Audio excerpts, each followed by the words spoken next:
Welcome to part 4 of making a dirndl. Today it's going to really come together. We've got the front of the bodice done, the back of the bodice done. We're going to put them together with the lining, and I'm going to show you a really neat way to finish off your arm openings and your neckline with double fold bias tape, which always gives a really nice look. So now I'm going to sew the shoulder seams on. So you lay them right on top of each other, matching notches, and pin it in place, and pin it in place here. And while I'm at it, I also did the lining. Here's the lining. I did the exact same thing with the lining. And you measure to make sure you've got it exactly the same. And I'm using 1/2 inch seam allowance in all my seams here today. Alright, to finish off your shoulder seam, you start in from the edge maybe 1/2 inch, back up, and then go over your stitching again. When you get to the end, back up again. When you get done, that way it'll keep the shoulders from ripping out. When you get done with that, then you go to your ironing board and you iron this seam open like this, and you can starch it if you want to. You want to get it nice. It keeps the bulk down from the shoulder so there won't be a big unsightly wad of fabric up there, and you do the same thing for the lining. Lay the lining and the bodice top right sides together, matching everything up. I usually start in the center, matching up all the seams, and work my way out to the edges. Now this is going to be the side seam. These two are eventually going to be connected, and these will be eventually connected. Alright, I want this to be easily adjustable and a nice clean edge, so I'm going to pin them together, and I'm going to sew this side seam right here, pretty much like a 1/4 inch, really a tiny amount on all 4 of them. I finished sewing all of those side seams, not the center front, but all the side seams. I'm going to turn the whole garment the right side out, and all those edges are finished now, and it'll make a really nice seam for later when I have to adjust it to fit a different person. Then I'm going to iron it so all these edges are nicely done. Okay, I'll be back. For this next part, we're going to use this double fold bias tape. It comes in a 4-yard package, 1/4 inch wide. When it's all folded up, you're going to open this up, and you're going to use it to finish off the raw edge of the bodice where the zipper is going to be. You're going to sew it right along there, and it'll be good practice for how you're going to finish off the neckline in the next step. Now that we're going to start sewing the black bias tape onto the bodice, you need to replace the pink thread on the top and the bobbin with black, so it'll look really nice and finished. I'm going to finish off this front edge first that the zipper will be on. That way when you turn it around on the other side, it'll be finished off really nice.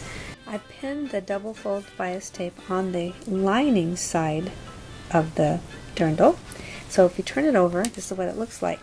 You've got it just pinned right here on the edge, just maybe a 1/4 inch in.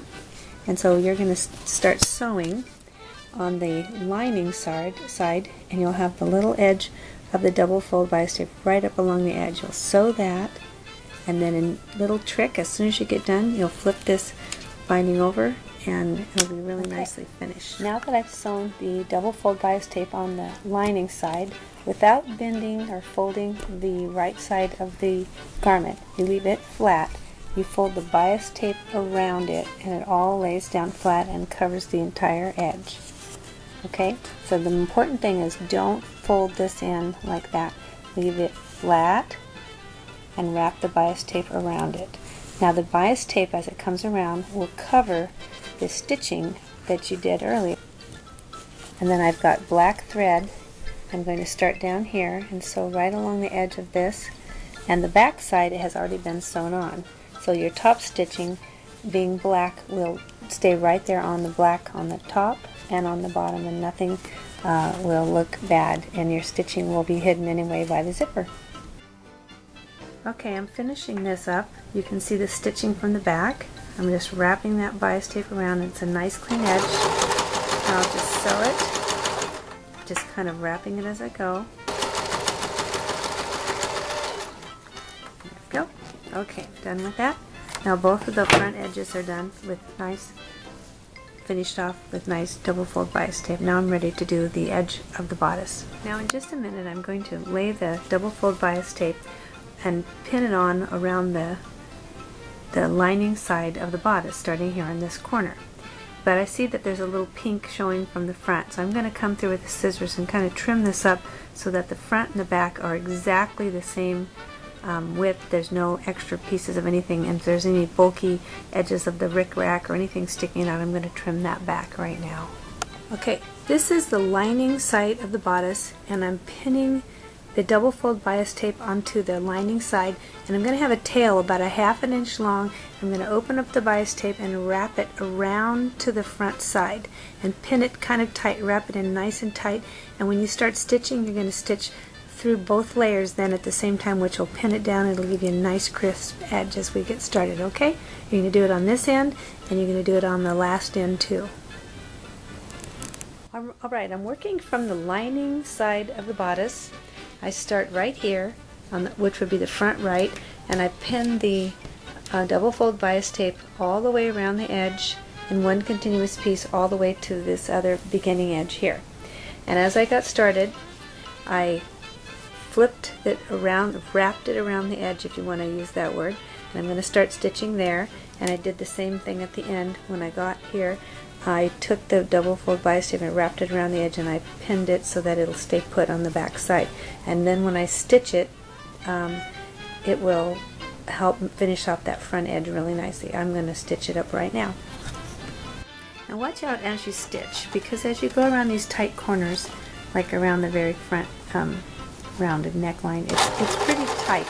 You go slow and just take it easy and kind of ease the fabric in, and just stay along that little fold line of the double fold bias tape. And I just kind of pull the needles out as I get to each one, just kind of making sure things stay all lined up.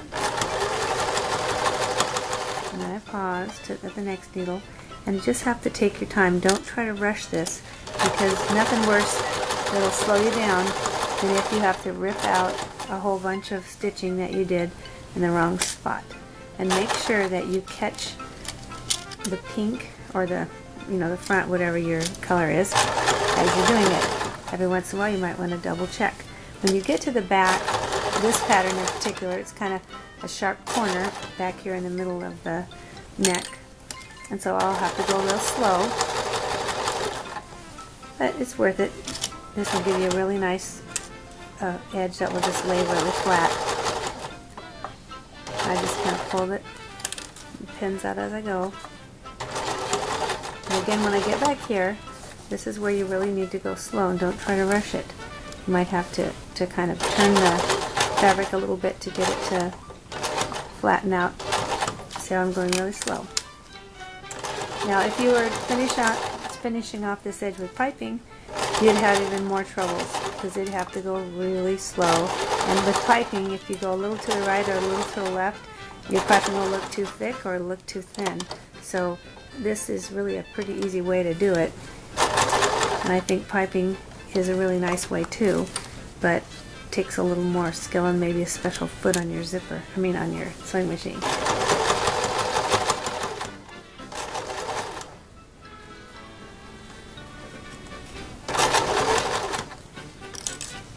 Okay, I'm coming up here again to that sharp corner, and it's just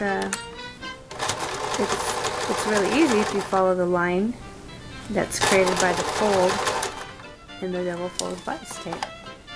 But you've got to keep your fabric all in order and keep it from twisting up on you. See, like right here where it turns pretty sharp, I just don't want to pull the pin too early. I'll keep it lined up right where I want it and kind of ease the fabric in. I'm pulling behind and kind of straightening it with my other hand.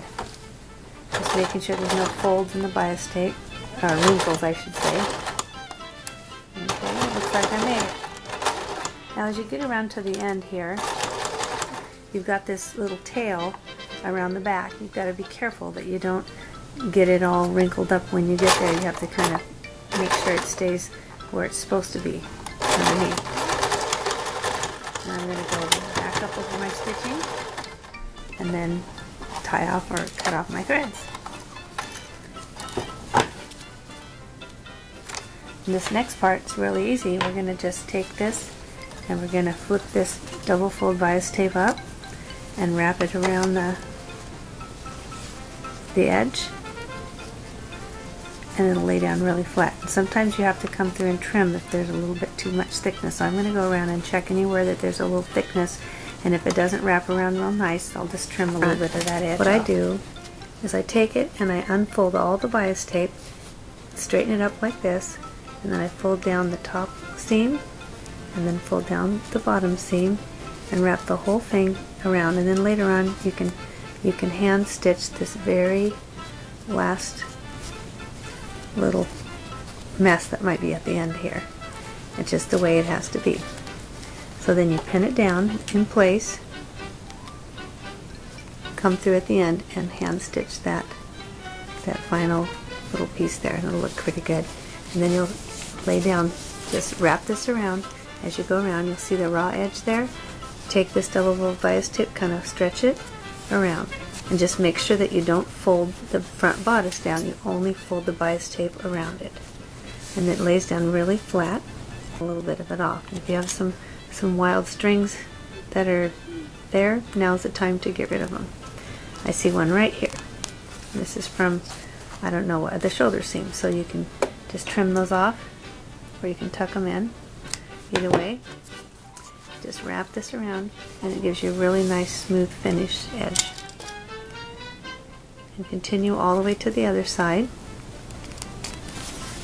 The front bodice, I'll just pretend like I've got here, and we're going to repeat that same step. See, this is how it is on the back.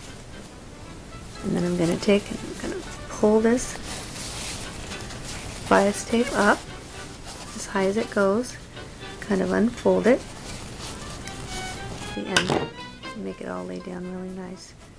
I'm going to wrap this around here,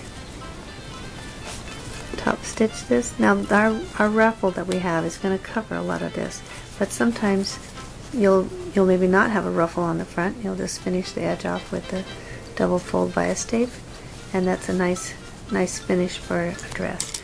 Okay, as I put my needle into this corner to start sewing, I've got some nice long tails here, and I'm going to use those to hand stitch the ending when I'm all done. So I'm kind of pulling on this a little bit to get it started. It's kind of thick. There we go. And then I'll use those little strings that are there to finish off and hand stitch it when I'm all done. Again, this is one of these places where you just need to take your time and go slow as you round the corners. And it's kind of forgiving because you've got the same color thread going on as the color of the double fold bias tape. But there's no point in being sloppy if you can be neat and have your stitching to look really nice. Okay, now that I've made it down to the end, I'm going to take my needle, I'm going to hand stitch this to close it up and make it look really nice and finished. Now that we've finished off the neckline of the bodice, we're going to repeat those same steps on both of the arm openings. You're going to wrap the double fold bias tape around the end seam, stitch it on the lining side, flip it around, top stitch on the bodice side, and then at the end finish off this little seam here so it looks finished. Well, I finished hand stitching all four corners of the dirndl and it looks really clean. So join me for part 5 where I'll show you a really easy way to make a skirt with pleats all around and then 2 hidden pockets, and it's all going to come together to be a really awesome looking dirndl.